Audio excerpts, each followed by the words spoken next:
here to introduce a new product from Stahls Canada called the Stahls Cad Color Solutions. We've laid out a variety of samples here for you to look at. The interesting thing about this product is the number of substrates that you can apply it to, as well as the stretch and rebound properties of this material. That's on cotton. You can see full color. There's no color limitations with the product at all.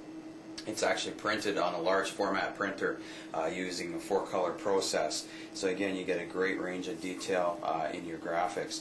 One of the nice things about this material, like I said earlier, is the number of substrates you can apply that to. So you can use anything from spandex, like this sample here, lycra, cotton, nylons, cotton polyester blends, polyester. It works well on twill.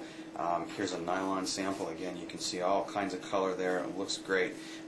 In addition to this product, we've got a few others that are also coming out as well. We've got a printable flock material. We've got a clear material that you can print on, and several others that we're working on with this process. The purpose of this video today is to show you how you can create these logos and how to heat apply everything as well. Okay, so we're working with CorelDRAW here.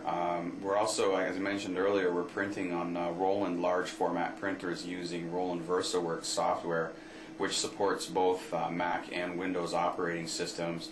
It also supports vector design software such as Corel, like I'm working with here, or Adobe Illustrator.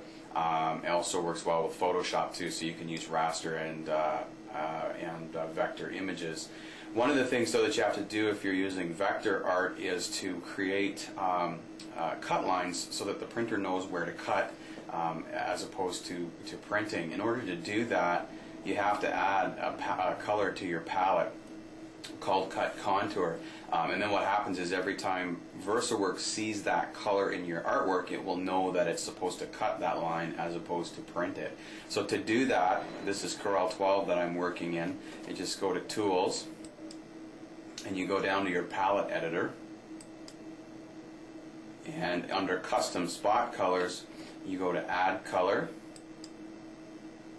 and go to your mixers, because you're going to select the type of color that you want. It's a good idea to pick a color that you don't use commonly. It's probably an even better idea to have 2 or 3 of these colors available in your palette. If I was to use black, well, just about every piece of artwork I see is outlined in black, so I'm not going to be able to distinguish it from my regular artwork.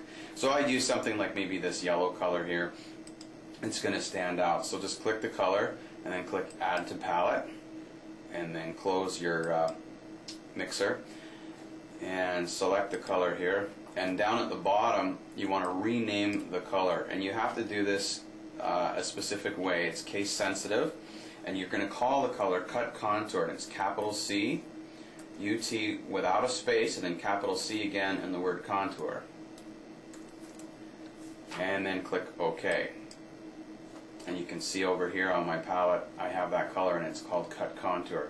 So anytime that color appears around any of my graphics, Roland VersaWorks software will know that that's a cut line, and it won't print the color, it'll just cut the blade along there. Okay, so we brought a graphic into CorelDRAW, and you can see with this graphic I've got all kinds of shadows and gradients, all kinds of cool stuff that if you were doing screen printing would be difficult to do, not to mention the number of colors. Again, remember there's no color limitations with this, so be creative with your artwork, because you can print anything. Print up to 720 by 720 DPI on this particular material, although the printer supports 1440 by 1440 DPI, your high resolution images. So it's really quite amazing the graphics you can produce.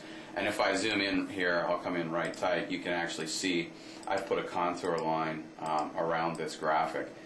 It's not that yellow color that I used earlier because I have yellow in the graphic, but it's this sort of pinkish color over here, and you can see it's labeled as a cut contour. So what will happen now is when VersaWorks sees this color, it will cut that line out, and it's going to cut me a nice contour right around that graphic, and then we can go ahead and mask and weed it and heat apply it. So once the graphic is ready, you have to export this into a file type that Roland VersaWorks will recognize. The easiest way to do that is just go to File and click Export, And VersaWorks uses encapsulated PostScript files or PostScript files, which is listed right here in the drop-down menu. So if you don't see that as an EPS file right away, you can actually pick it out of the drop-down menu. You can work with AI files, PDFs, a variety of different files like that can be saved as EPS files.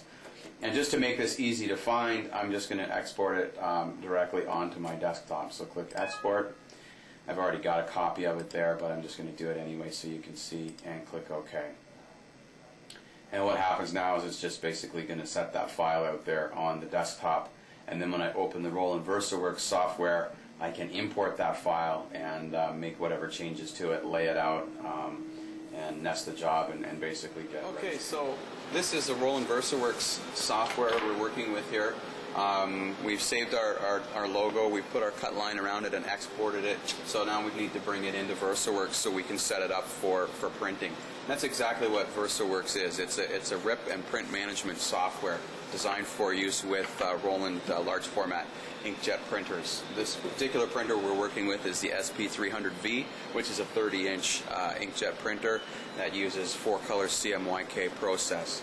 And again, like I said, prints in high resolution, up to 1440 by 1440 DPI at 63 square feet per hour, depending on the media that we're using. So back to the software. It's a very intuitive, very easy piece of software to use. If you're comfortable with graphic design software, this is going to be very easy for you. So the first thing we need to do is bring the job into the software. So under File, you select Add Job to Queue, and then you have two different queues you can pick from, QA or QB. And I'll get into those in a little bit here, but I'm going to select QA, bring the job in, and I'm going to find that file which was on my desktop, which is saved as an EPS, and click Open. The reason why we have two files, or two queues, is you can actually preset your media type, your cut speed, all that sort of stuff can be predefined inside the queue. If I double click here, you can see, for example, under Layout or under Quality, that my media type is set to Stahls Heat Transfer Solutions material. So any job that I bring into QA will automatically have that setting applied. And that goes for everything from margin marks to the layout, all that sort of stuff. And I'll actually show you how to do all that here in a minute. So if we click OK, you can see that the job's been brought in. And from this point, we can apply different settings to the job, whether or not we're going to print and cut right away, or if we're going to print it, put crop marks on it and cut it later on, how we're going to lay it out, how many pieces we need, all that sort of stuff can be done here. If I double click the job here, and I'm actually just going to zoom right in because I want to show you something. I don't know if you can make that out, but there's a marquee of lines moving around the outside of the graphic. And if you remember earlier, I was talking about the cut lines and naming the color cut contour. If you've done that properly, this is how the lines will appear in the VersaWorks software. And that's basically telling you that VersaWorks is seeing this as a cut line, and that's where it's going to cut. It's not going to print that color, but it's going to cut it. So if you think you've put a cut contour around your graphic and you bring it in here and you don't see this marquee of lines moving around the graphic, you haven't done it correctly. So you need to just check and make sure that you have. So now that we're here, there's a bunch of different things that I can do. All these settings down the side here can now be applied to this particular logo. So the first subsetting is Layout. And under Layout, I can do a variety of different things. The first thing I'm going to do is I'm going to get the media width. And by clicking that, it actually communicates with the printer and asks the printer how wide the material is that's loaded in there. And that makes nesting very easy. The printers have an optical eye in them that reads the width of the media and just allows you to nest the job up nice and easy so you're not wasting a variety of material. You can see here the width actually changed. I've actually got 22.20 inches of printable media.